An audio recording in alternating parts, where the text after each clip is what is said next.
Kita kalau cek jantung, orang cenderungnya adalah menunggu keluhan. Saya nggak ada keluhan buat apa saya cek jantung. Itu pemikiran yang sangat salah. Jangan jantung bengkak. Tujuan kita itu. Jadi kalau boleh nggak, kalau kita minum obat tensi, terus tensinya habis minum obat itu tensinya bagus, terus kita lepas dulu. Ya, karena gaya hidup kita, cara makan kita adalah banyak tepung diminyakin. Ada mie goreng, bolu-bolu, kue-kue, kerupuk. Ya. Kita ingin pasien semua mengukur tensi sendiri di rumah. Karena tensi di klinik sama di rumah itu agak beda ya. Di klinik apakah di rumah sakit tadi sudah ngantri kayak BCA sampai depan dokter udah tensinya udah tinggi, udah ngomel aja. Mulutnya, mukanya cemberut aja. Usia hanyalah angka. RW 06 sehat, sehat, sehat. Selamat pagi, salam sejahtera kepada warga RW 06, Pak Broto, selaku Ketua RW. Terima kasih Pak Feli atas pendahuluannya. Jadi selamat pagi, saya hari ini akan berbagi tentang bagaimana mencegah dan memahami penyakit jantung, khususnya penyakit jantung koroner, tapi nanti tanya jawab semua penyakit jantung silakan tentang penyakit jantung. Dan juga mungkin menyinggung tentang istilah sarkopenia. Sarkopenia itu adalah kekurangan otot, terutama terjadi pada orang yang karena ada kondisi penyakit kronis ataupun pada usia 60 tahun ke atas ya. Itu sekarang ditemui bahwa sarkopenia itu sangat penting untuk dihindari dan bagaimana mencegahnya. Kita sekarang mulai dari penyakit jantung koroner dulu ya. Kan intinya lebih bagus pencegahan daripada pengobatan kan ya. Meskipun sekarang dengan BPJS kita itu sangat tertolong. Orang yang tadinya tidak mau berobat karena keterbatasan biaya, tetapi semua tertolong dengan BPJS. Ya, jangan pasang ring dengan BPJS, bypass dengan BPJS. Tapi meskipun gratis kan kita mendingan enggak usah dipakai kan ya. Jangan punya cita-cita wah gratis. Saya biarin aja nanti toh pengobatannya gratis gitu. Saya kayaknya menghadap ke itu ya. Agak ke sini dikit ya supaya enggak menghadap. Ya, oke. Jadi kita mulai dari apa yang menyebabkan seseorang terkena penyakit jantung koroner, satunya tidak. Yaitu banyak faktor. Tidak ada penyebab langsung. Jadi faktor itu mulai satu dari darah tinggi. Darah tinggi. Jangan lupa ya, kita itu makin umur, tensi makin tinggi. Karena banyak pasien yang terlambat menyadari punya darah tinggi karena ngotot saya waktu muda tensi saya rendah. Kenapa saya bisa tinggi? Bisa, karena usia. Karena usia pembuluh darah kita itu mengeras. Itu sudah alami, semua orang terjadi. Mengeras. Mengeras apa terjadi? Jadi darah tinggi ya. Jadi kalau Bapak Ibu dibilang oleh dokternya, wah Ibu, Bapak ini punya gejala darah tinggi. Baik secara pemeriksaan, baik secara ronsen, baik secara EKG ya. Itu tolong jangan ngeyel. Saya enggak kok. Biasanya saya ngeyelnya, tapi kita ingin menolong pasiennya supaya jangan stroke atau jantung atau ginjal.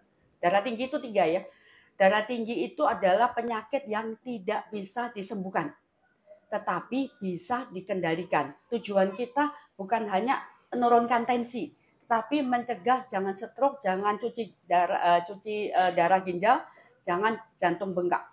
Tujuan kita itu. Jadi kalau boleh nggak, kalau kita minum obat tensi, terus tensinya habis minum obat itu tensinya bagus, terus kita lepas dulu? Nggak boleh, karena dia mencelat lagi. Dan kalau tensi nggak stabil, naik turun itu membahayakan. Ya, itu satu, darah tinggi, faktor risikonya catat ya. Ya, karena gaya hidup kita, cara makan kita adalah banyak tepung diminyakin. Ada yang tahu tepung diminyakin contohnya apa? Gorengan. Apalagi? Bakwan goreng. Apalagi? Nasi goreng. Mie goreng. Iya, ayam ditepungin kan.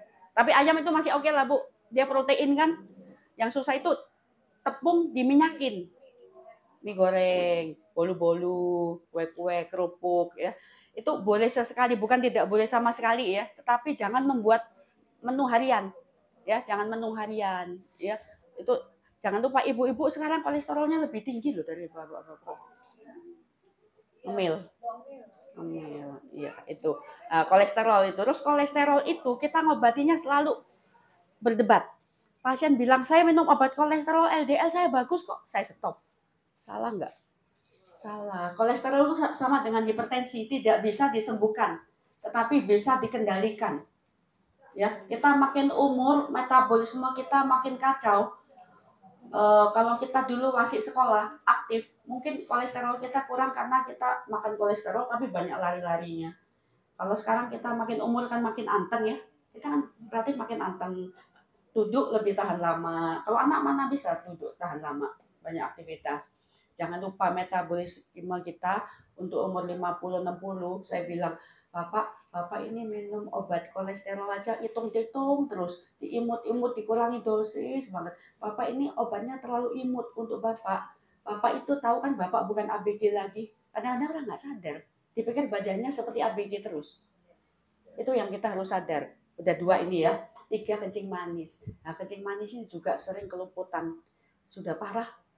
Begitu dites 400 baru kaget. Ya, apalagi kalau orang tuanya, keluarganya ada kencing manis. Itu harus sering cek ya. Ceknya kan gampang itu. Minta tes tusuk itu aja udah di mana, di apotek, di mana, di orang jual obat itu ada semua. Cek tensi juga gampang. Ya. Jadi apalagi tensi sekarang kan beli alatnya gampang sekali. Apalagi dengan maju seperti ini, kegiatan seperti ini, cek tensi gampang sekali. Ya, anytime.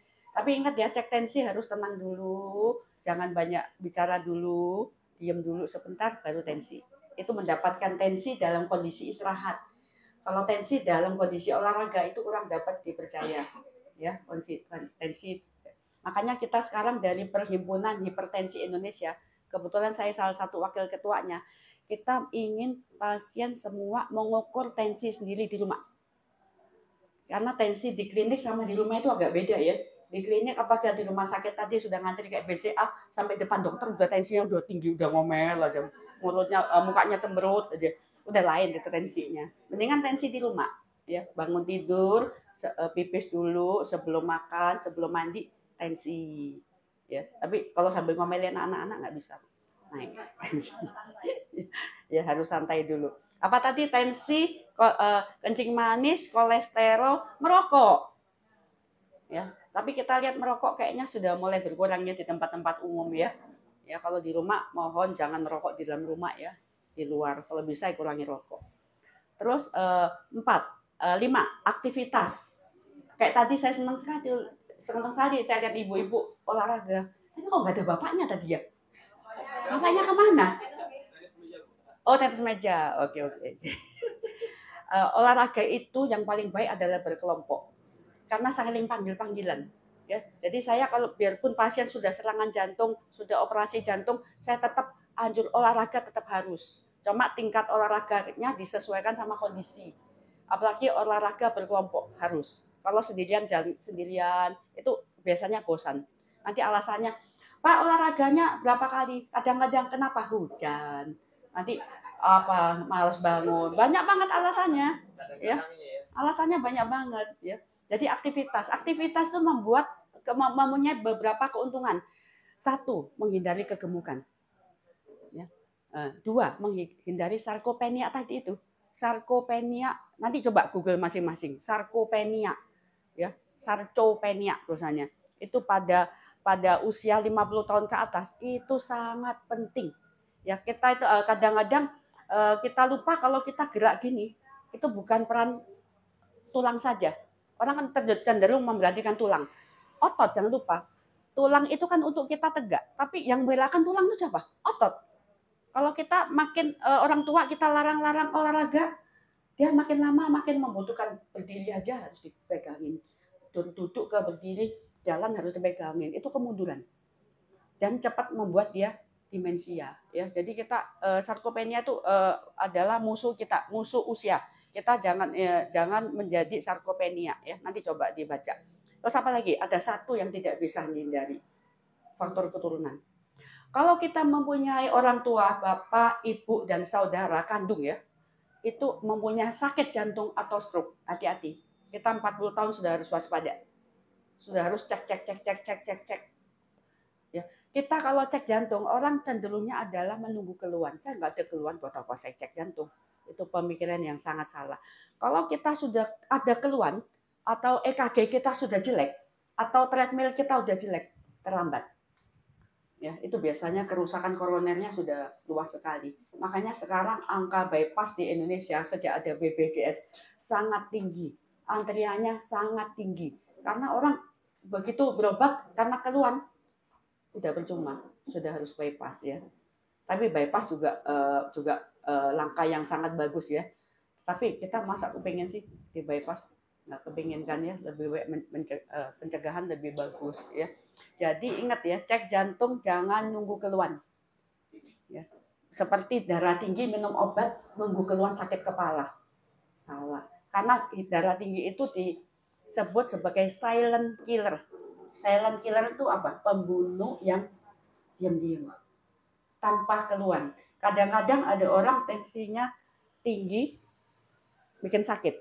Tapi pada orang yang sama, kadang-kadang tensi tinggi dia nggak terasa. Apalagi tensi waktu tidur itu bahaya sekali. Bangun tidur bisa stroke. Ya, jadi ingat darah tinggi yang normal berapa? Darah tinggi yang normal? Bagus ya. Itu adalah sekarang disebut normal.